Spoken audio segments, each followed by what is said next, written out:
Hear, feel, think.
Contraptions everywhere you look.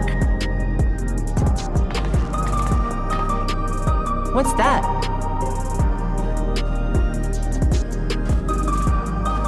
An infusion station. It dispenses souls in exchange for credits. Through hard work, citizens can obtain the peace of mind provided by spare souls. It's the way of life for Alexandrians and has been for quite some time. But I imagine it must be difficult for outsiders to comprehend. That's putting it lightly. To be honest, it sounds disturbing.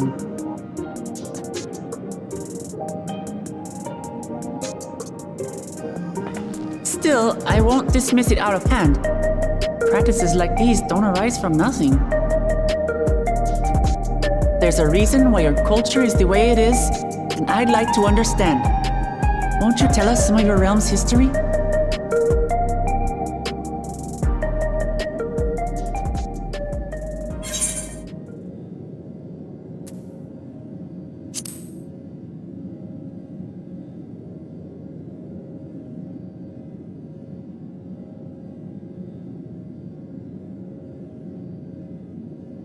Very well.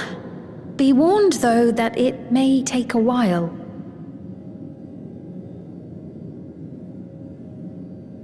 In the distant past, over 1,000 years ago, it's said, lightning energy began to swell in our world.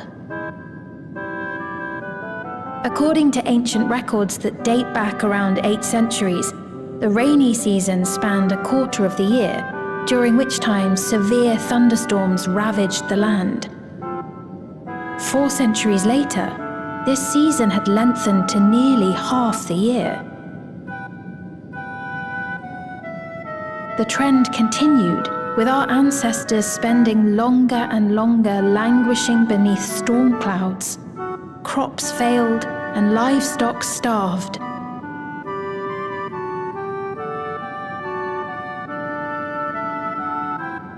But amidst this growing desperation, a miraculous material was discovered that promised salvation: electrope.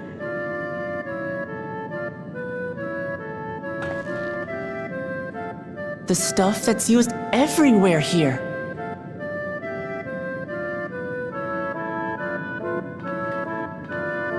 Indeed. One day, when out inspecting a forest after lightning had caused a fire, a villager came upon a curious black ore none had seen before. Testing revealed that the ore possessed a singular property. It could store lightning and convert it to other energies. In that instant, the scourge of endless storms became a blessing. Dubbed electrope, the ore found use in myriad inventions and dramatically improved people's lives. So much so, in fact, that all nations soon became dependent upon it, despite the difficulty of obtaining it in quantity. Supply was chronically scarce, and when nations couldn't meet their needs with their own deposits, some resorted to taking electrope from others. Fighting was isolated and sporadic until electrope came to be used in warfare. First in the weaponry of invaders, then in the countermeasures of defenders, and then in every aspect of combat where an advantage might be had. This served only to exacerbate the ore shortage, leading to further escalation. Before long, the entire world was engulfed in a terrible war known as the Storm Surge.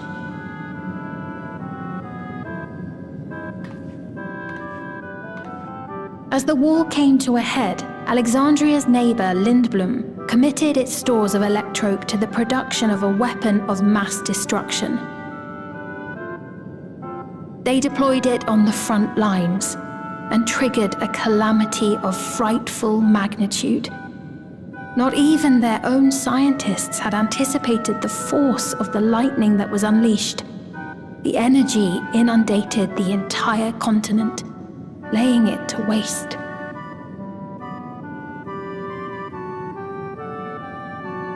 So that's how your world came to be this way.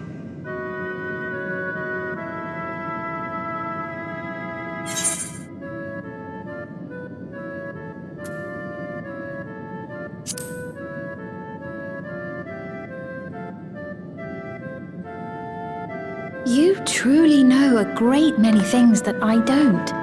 I should like to learn about you too sometime.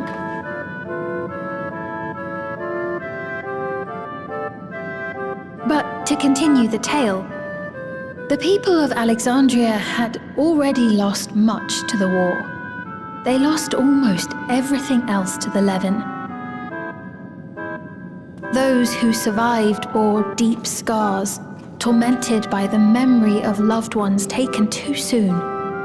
Though they yet lived, the cruel spectre of death was with them always.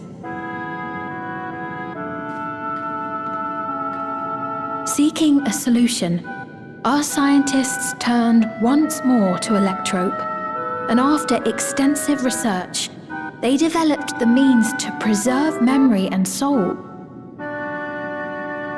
Physical death isn't the end. So long as our memories endure, we may live on. This belief sustained us then, and it sustains us now, granting us comfort. That's quite a tale.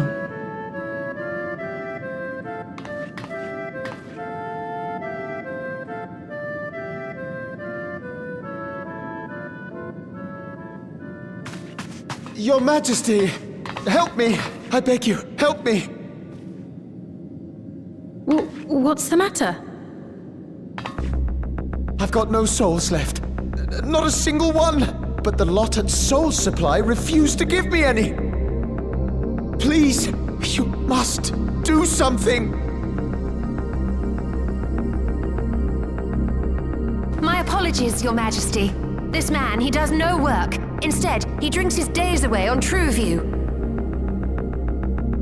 He has only himself to blame if he has no credits for souls. That's not true!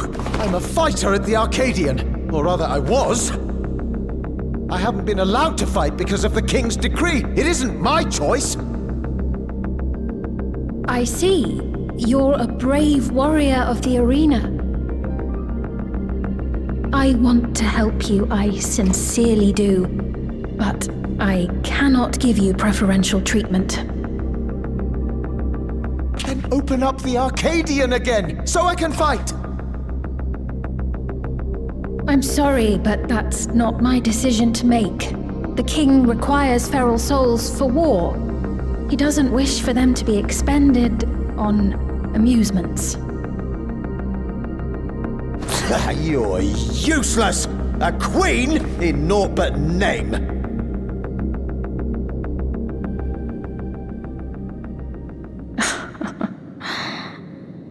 Insolent wretch! How dare you take that tone with Her Majesty? It's quite all right. Such things don't bother me, nor do I think ill of this man.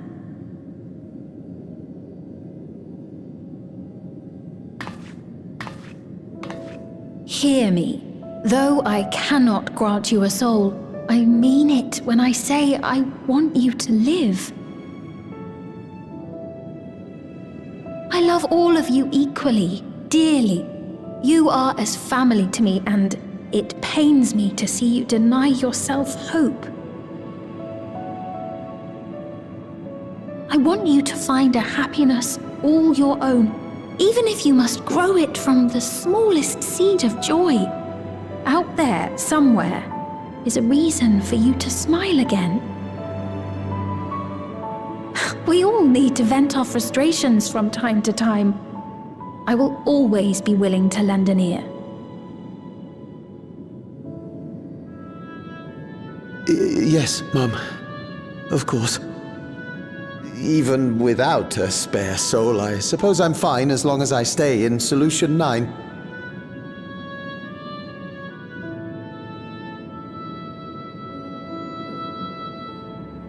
I apologize for my rudeness. Good day to you.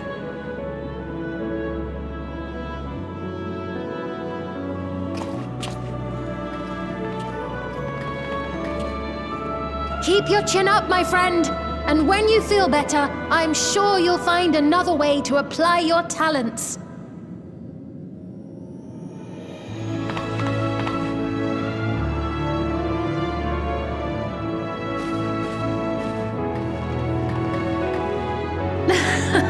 I'm sorry you had to see that. Let's keep moving, shall we?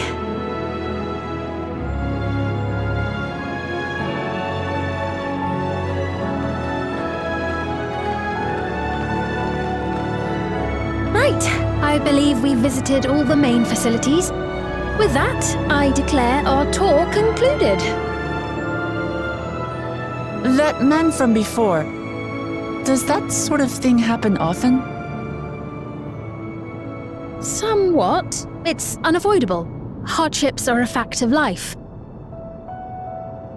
Our soul management system has sustained our realm for generations, but it isn't without flaws. For one, people have become accustomed to having spare souls. Without them, they feel vulnerable and anxious. Some claim it may also have contributed to a decline in births.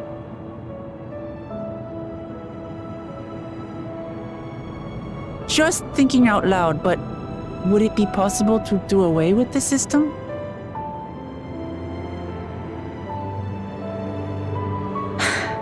No.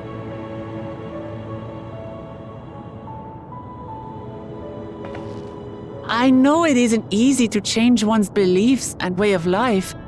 The Mamolja had their reasons for their reliance on blessed siblings, much as you have yours for souls. But if we defeated Zorolja, you'd be able to make all the decisions, right? Then we could work together to fix things, restore your realm to where it belongs, and see where we can go from there.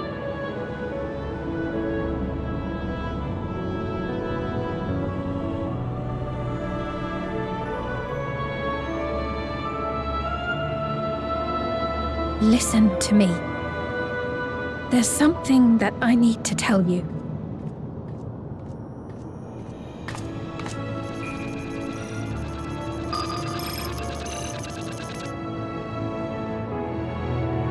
What is it?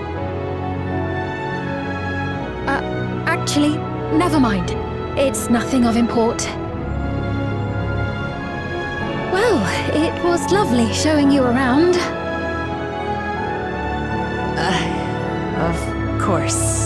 Of course. Thanks so much for the tour. We've learned not only about your realm, but you as well.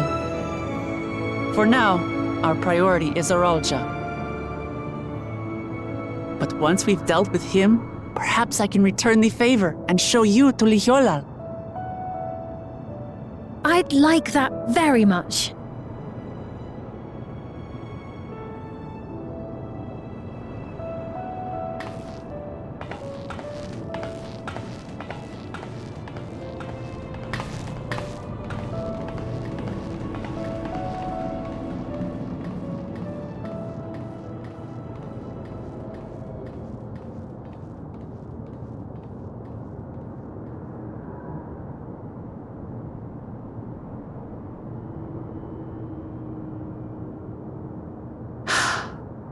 It seems I've no choice but to continue down this path.